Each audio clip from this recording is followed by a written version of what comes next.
Hello students. तो आज हम पेपर सॉल्व करेंगे और 50 क्वेश्चन आज हम इसमें डिस्कस करेंगे, ठीक है, आंसर के साथ। तो ये पेपर जो है मैंने ही बनाया है और ये मध्यम स्तर का ही पेपर है, कोई बहुत ज़्यादा टफ नहीं है। तो देख लेते हैं पहला क्वेश्चन क्या है इसमें बताना है कि उपभाषा और बोली, पहले हिंदी के क्वेश्चन आएंगे इसमें। उपभाषा और बोली से संबंधित कौन सा जोड़ा सही है? तो पहले में दिया है पश्चिमी हिंदी के अंतर्गत दिया है कौरवी, ठीक है। पूर्वी हिंदी में दिया है मारवाड़ी, पहाड़ी के अंदर दिया है बघेली और डी ऑप्शन में लिखा है कि सभी सही है। तो इसमें क्या है कि पश्चिमी हिंदी में जो 5 बोलियां आती हैं उनमें से एक कौरवी भी है जिसे हम बोलते हैं खड़ी बोली, ठीक है। तो ये सही हो जाएगा। पूर्वी हिंदी जो होती है उसमें अवधी, बघेली और छत्तीसगढ़ी आता है। पहाड़ी में जो है वो गढ़वाली और कुमाऊनी है ना। तो इसका 1 का ए इसका सही होगा, ठीक है।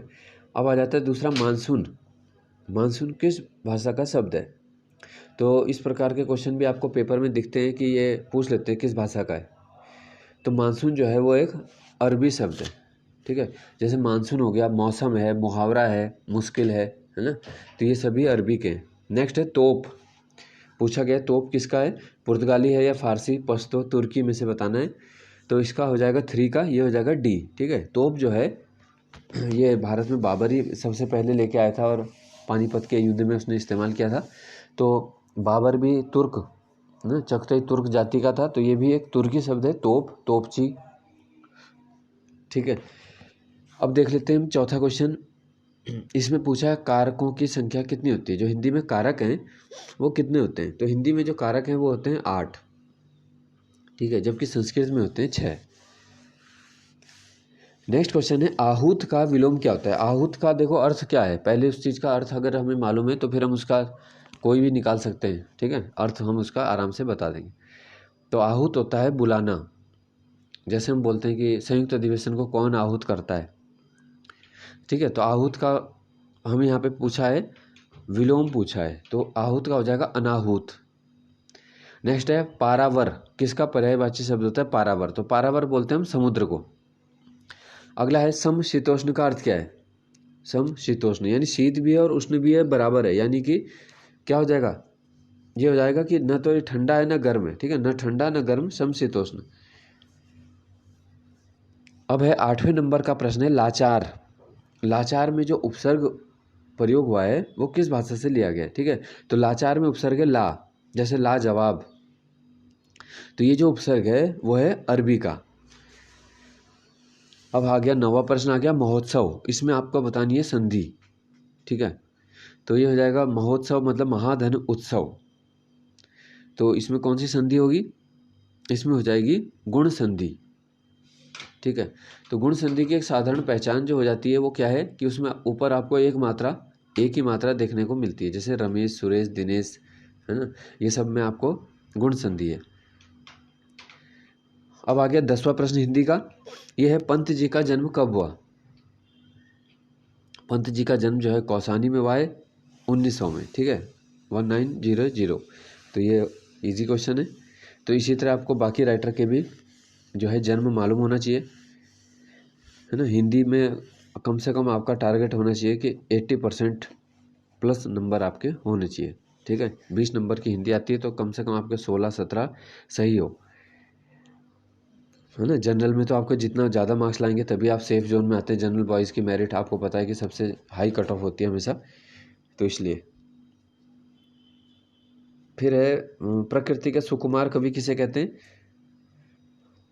प्रकृति के सुकुमार कवि ये भी पंत जी हैं, सुमित्रा नंदन पंत। फिर है अनुप्रास अलंकार के कितने भेद हैं? तो अनुप्रास अलंकार के होते हैं 5 भेद।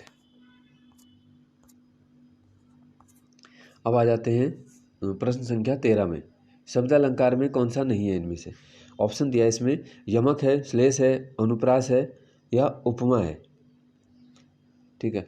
तो जो उपमा अलंकार है वो अर्था में आता है, तो इसलिए वो शब्द अलंकार में नहीं है। फिर उपभाषाओं की संख्या कितनी है? उपभाषाएं, तो हिंदी के अंतर्गत जो उपभाषाएं दी गई हैं वो 5 उपभाषाएं हैं और फिर उन उपभाषाओं को बोलियों में तोड़ा गया है। अब है 15वां प्रश्न है साखी का संबंध किससे है? साखी, साखी जो वो रचना है ये है कबीरदास जी की रचना है। ठीक है, तो कबीरदास तो क्योंकि अनपढ़ थे तो उनके जो रचनाओं का संकलन किया वो क्या था, आचार्य धर्मदास ने। तो अगर इसमें धर्मदास ऑप्शन होगा तो वो सही हो जाएगा। ठीक है, साखी शबद रमैनी इनका संकलन किया था उन्होंने, किसमें, बीजक में। तो बीजक मूल ग्रंथ है, उसी के भाग हैं साखी शबद और रमैनी। अब आ गया प्रश्न संख्या आगे है 16। भारत एक राष्ट्र नहीं दो राष्ट्र हैं, ये किसने कहा था? ये कहा था मोहम्मद अली जिन्ना ने। ठीक है, जिन्ना का कथन है भारत एक राष्ट्र नहीं दो राष्ट्र हैं। किसी क्वेश्चन में डाउट होता है तो कमेंट में ज़रूर बता देना, है ना, ताकि बाकी जो स्टूडेंट हैं वो भी सही लिखेंगे। कभी एक आध क्वेश्चन में हो जाता है, वैसे तो कोशिश है कि बिल्कुल सही आपको बताया जाए। ठीक है, क्वेश्चन अब आ गया, प्रश्न संख्या है 17। 1857 में झांसी में नियुक्त ब्रिटिश सेनापति कौन था? तो यह कर्नल ह्यूरोस थे उस समय झांसी में, और इन्होंने ही बोला था झांसी की रानी को कि यह क्रांति में अकेली मर्द है।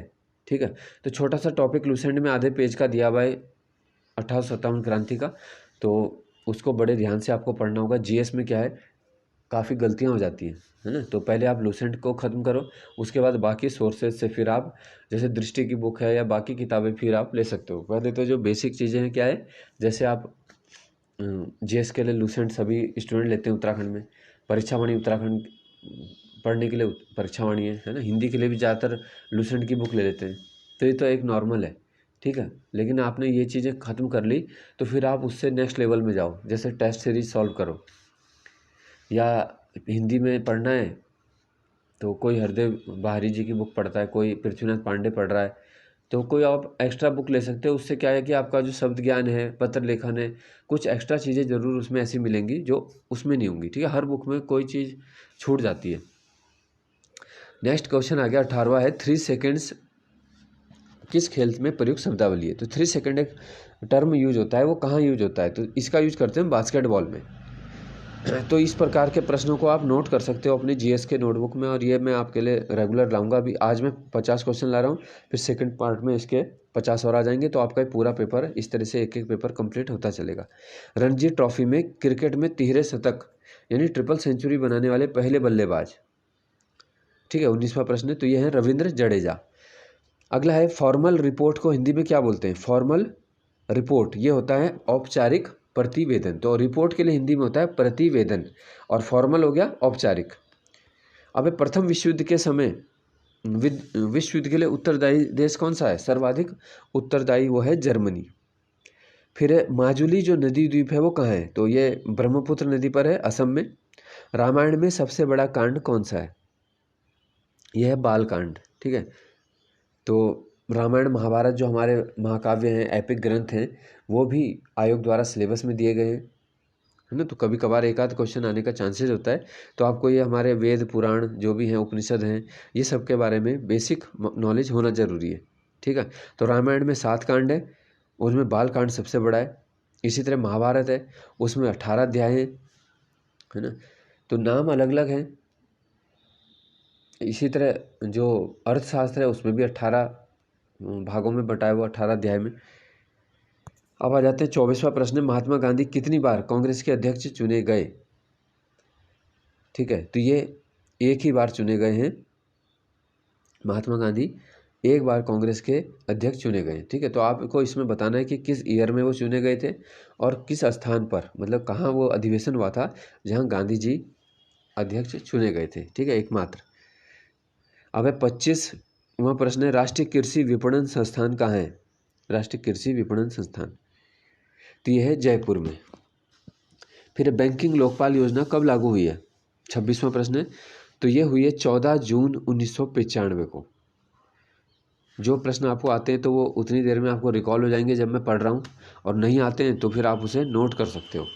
तो जो ईयर से रिलेटेड क्वेश्चन है, मैंने उसमें पहले भी बोला था कि आपको एक सेपरेट नोटबुक बनाना चाहिए, है ना। अगर आपको नेक्स्ट एग्जाम में आप चाहते हो कि अच्छे मार्क्स आएँ, ठीक है, तो कुछ अलग रणनीति आपको बनानी होगी, क्योंकि पढ़ाई तो देखो उत्तराखंड में हर कोई कर रहा है इस समय।